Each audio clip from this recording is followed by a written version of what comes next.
Awesome. Hey, thanks for this, man. Yeah, absolutely. So I got to know before we get into it, you're coming back to Kansas City. How was the show? How was your visit to Kansas City? Oh, you mean with Some Enchanted Evening? Yeah, with the Folly Theater. Yeah. Oh man, no, that was amazing. And I mean, we all kind of said it after the show. We were like, wow, this is kind of our favorite theater that we had on the whole tour.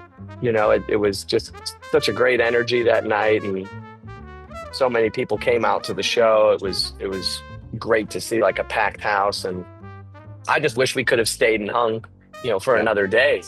Tried even more barbecue. I mean, it was fun but too brief. So I'm glad we're able to come back.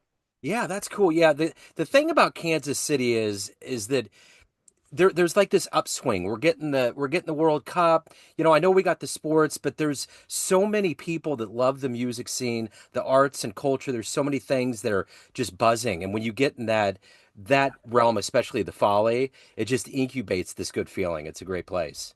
Yeah, you could really tell there's, you feel the ghosts in the room at that place. So it was really cool. Yeah. But I mean, also obviously, of course, doing a gig at the Blue Room and at the museum, that's a pretty hallowed ground as well. So I'm Yeah. really looking forward to it. Absolutely. So you're coming with the Midwest Jazz Collective. Talk to me a little bit about your association and how this tour of sorts came about. Yeah, so this really, I have to give the credit really for the idea, the very bold idea to Kyle Kanoki, who is the producer. Midwest Jazz Collective is really his baby. Yeah. And it was born out of sort of a similar, concert series that he created in Wisconsin called Jazz Coterie. And that's how I became friends with Kyle because he invited me at the time coming out of the pandemic, which was just a very humble pop-up concert series that he was producing. It was like, a country club in Stevens Point, Wisconsin. We played on a small little boat on the chain of lakes in Waupaca, Wisconsin, where Kyle's from. And I think we did one other show, maybe in Oshkosh, Wisconsin. And it was just a kind of a small town series, but Kyle loved the music and he wanted to bring out some of his favorite artists. And in a very short amount of time, that series, Jazz Coterie, really became sort of a premier tour stop for a lot of artists. And Kyle has also kind of become like a talent scout because he was getting all these marquee acts right before they were too big and expensive to come out and do these little gigs. Like he had Samara Joy right in that period between graduating Purchase and winning Grammys. He had Joel Ross, the vibraphonist, come out, it right on the cusp of his career. And he's managed to bring Jazz Coterie to a position where now they're working in larger theaters and venues. And he has Jasmine Horn was just there last week, and he's had Veronica Swift there, and he's had Kurt Elling come do concerts, and Karin Allison is a artist that frequently comes out there. So he kind of made that series really become a viable tour stop for big acts that otherwise probably wouldn't be passing through central Wisconsin.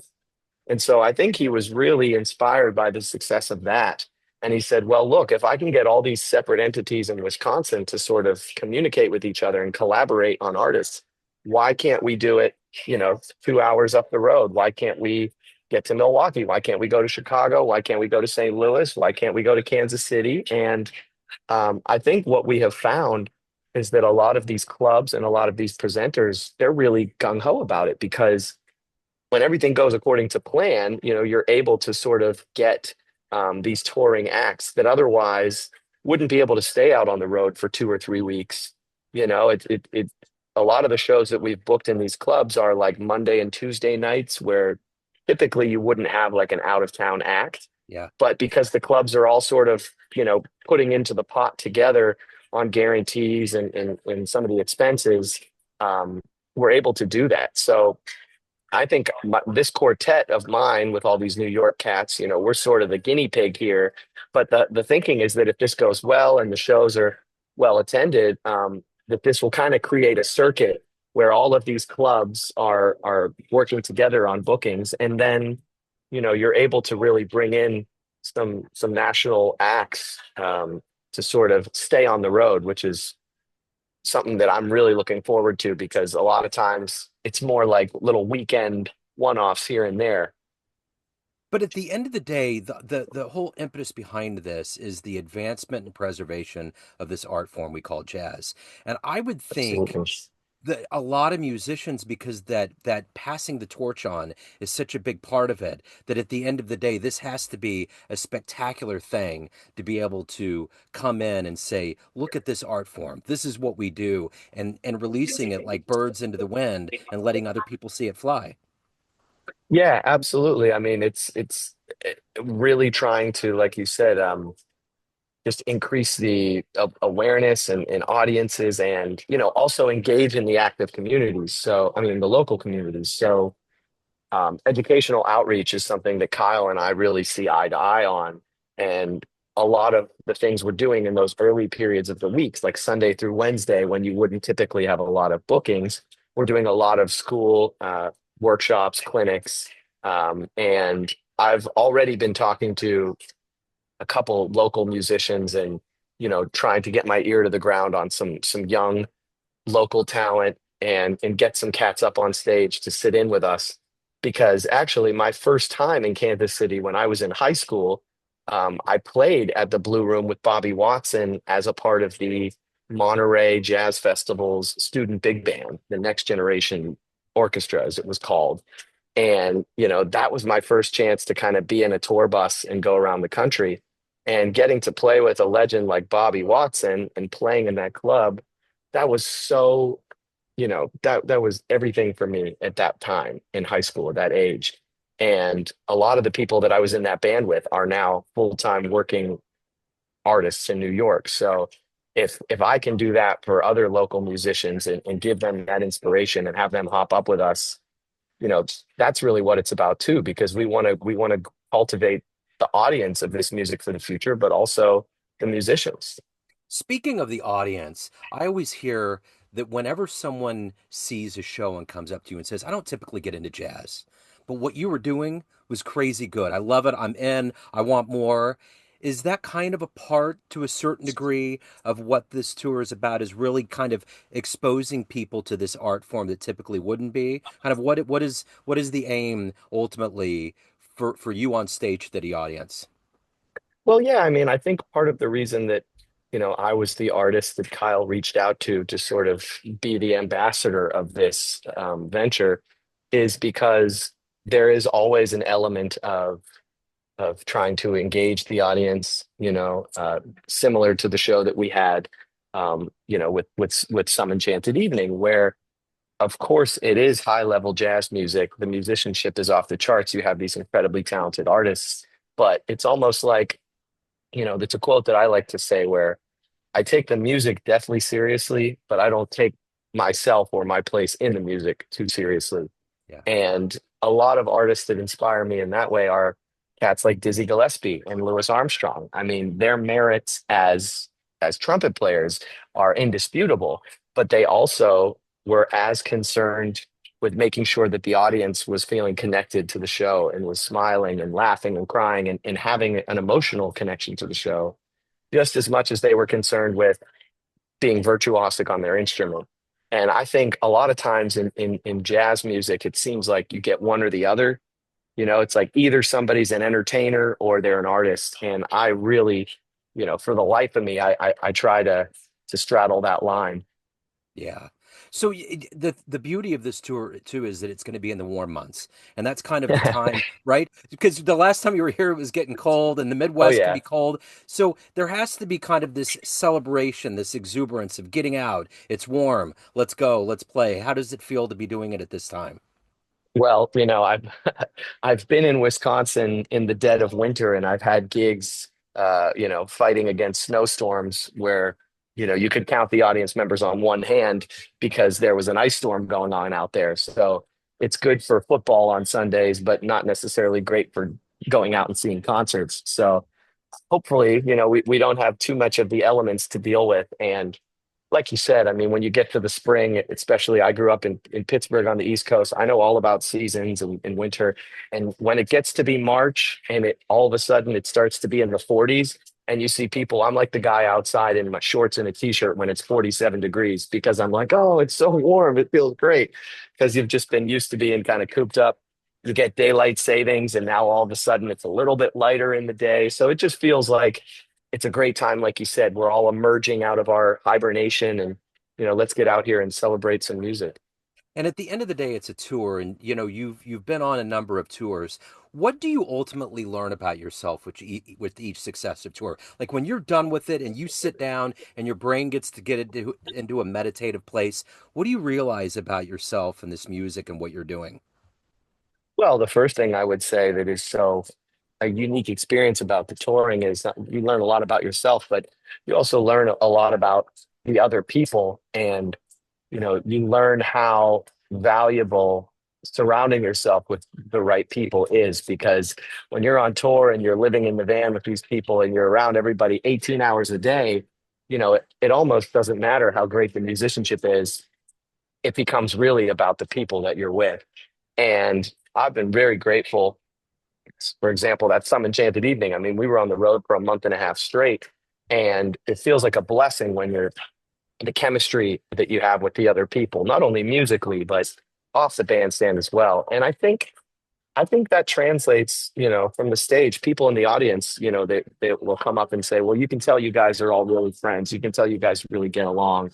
And that camaraderie, that's something that's really special about being on the road. And you always get this feeling at the end of a tour when everybody's saying goodbye at the airport and going off in different directions. It's like it's the last day of summer camp or something. And you become this little family, and then all of a sudden everybody has to go home, and you almost wish that it would never end. Yeah. So I'm curious, we're right now, 5 years ago, we were on the cusp of this pandemic. No one really knew, but the 13th was the epicenter. So now that we look back on that, and even right now, how and the idea of this tour is preserving and advancing this art form. How strong do you see the jazz community in 2025? Because there was a lot of questions at that point. Are the young cats not going to go to school? What's going to happen? But now, how do you feel about the community? Well, I say this a lot. If there was one silver lining for the jazz community about the pandemic, it's the way that with the advent of streaming and live streams and social media, I feel like it circled the wagons in the international, the global jazz community is more connected now than ever. And these young musicians that we're talking about, they know of each other. There's cats right now in Dubai that are following someone from Kansas City on Instagram, and they're talking about Wayne Shorter tunes, and they're sending each other clips of Roy Eldridge and Ella Fitzgerald. And it's this wonderful thing where we were all stuck inside of our homes, and we were on the internet, and we were communicating with each other. And I've seen that now that, I just was on the road for a month straight on cruise ships, and I was in Scandinavia, and people were coming up to me in these little ice towns in Finland saying, hey, I love watching you on the live stream at Smalls. Hey, I saw on TikTok that you were on tour with Stella Cole, and it's kind of amazing that, all over the world now we're all tuned in. We're all connected. And so I now that the floodgates are kind of back open and people are back on the road, I'm seeing a lot of audiences, people coming out that said, hey, I discovered you during the pandemic on YouTube, Yep. and now you're in my town. Yeah. So let me ask you this. You'll be here in Kansas City on the 4th of April. This is a part of a bigger tour. If anyone wants to get tickets, they want to find out about the tour, they want to dig their teeth in more, how do they do that? Well, I have everything on my website, Benny Benack Jazz. We've got all the ticket links that anybody needs. And I believe I probably have linked for the Kansas City show. It's just going to go straight to the Blue Room website, and tickets are available there. Um, and yeah, it goes right to the American Jazz Museum website. So that's probably the easiest place for everybody to make sure they get seats. And we are doing a slew of one-nighters. I think the next day after Kansas City, I believe we're in Des Moines. Okay. So it's gonna be a quick trip, but hopefully we find some time to sneak in a good meal too before the show. So I know we're honing in on Kansas City because you're coming here and we're coming from here. But are there any cities on this tour that you haven't been to that you're kind of like looking forward to being in a new spot?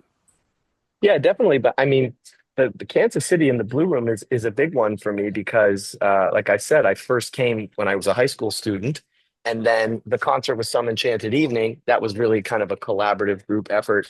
But this is really the first time that I'll be there sort of with my own group, with my own quartet. And so that's one that I'm definitely looking forward to.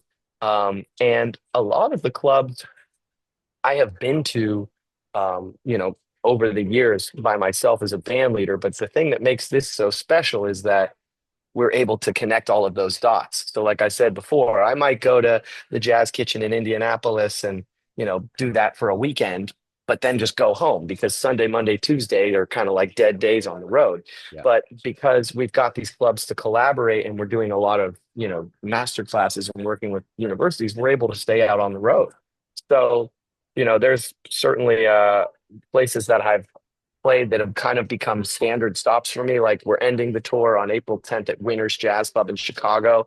Chicago is such a great jazz scene, and I've been playing at Winters for years. So that'll kind of be like a nice closing ceremony for the tour. I always look forward to playing in Chicago.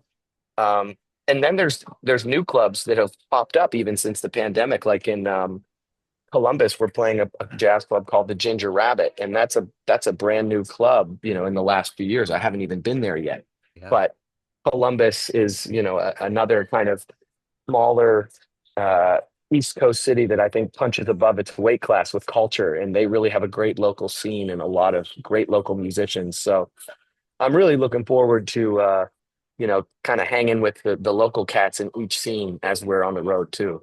That's the other part of it too. In Kansas City, there's such a nice family atmosphere, and that's going to be the cool thing because there's going to be a lot of cats coming in, and that has to be awesome to be able to just dip in and see all of these people that are a part of that local scene. Yeah, and I mean, and all of my shows inadvertently become jam sessions, even if they're not labeled as such. So, I've already put out the feelers where I've talked to Chris Stapleton. Trent Austin knows he's bringing his trumpet. My old college roommate, Adam Larson, he'll have his saxophone in tow. So, and I know Adam does a lot of teaching locally, so I'm sure we'll have some students there. And, I really like to kind of celebrate the local community too. And usually I'm on the road with local rhythm sections. So this tour is kind of unique in that I actually have a whole band from New York with me. Yeah. But I'd love to get, a rhythm section swap up there and have my guys from New York trading off with some of the local cats. So it's going to be fun. Yeah, I can't wait, man. I can't wait to see the show. Have a wonderful tour, and again, it's wonderful to catch up with you. I still have wonderful memories from the Folly Theater show. Yeah, So man, that was so nice to do that kind of on stage talk back. I had a lot of people that night that were like, "Oh, that was so nice that you guys had that, pre-show talk. We loved that." Yeah. So thanks for that. Well, hello, friends. Joe Domino here. I just wanted to let you know that after 30 years or so, I have finally released my first book of poetry through the mighty Spartan Press here in Kansas City, Missouri. As the creator and host of both Neon Jazz Radio and the Famous Interviews with Joe Domino podcast, along with being a visual artist, I'm ready to embark on a new adventure and want you to be a part of it. You can get a copy online via Barnes & Noble, Amazon, and actually on the streets in Kansas City at the great Prospero's bookstore off 39th Street.